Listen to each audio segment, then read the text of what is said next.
President Emerson Mnangagwa's allies have set in motion maneuvers to amend the constitution to enable him to exceed the constitutionally mandated 2 terms when his tenure ends in 2028.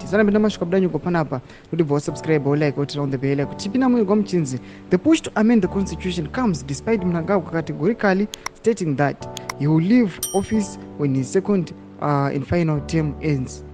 The ruling ZANU-PF party wants a resolution for the amendment of the Supreme Law to be made at its annual People's Conference set for October. Over the weekend, Harare province resolved that it would push for the amendment of the constitution for Mnangagwa to stay, with other provinces expected to make the same resolutions in the coming weeks. ZANU-PF Harare provincial chairperson Godwills Masimirembwa told journalists on Saturday that the province resolved that the constitution should be amended for Mnangagwa to stay.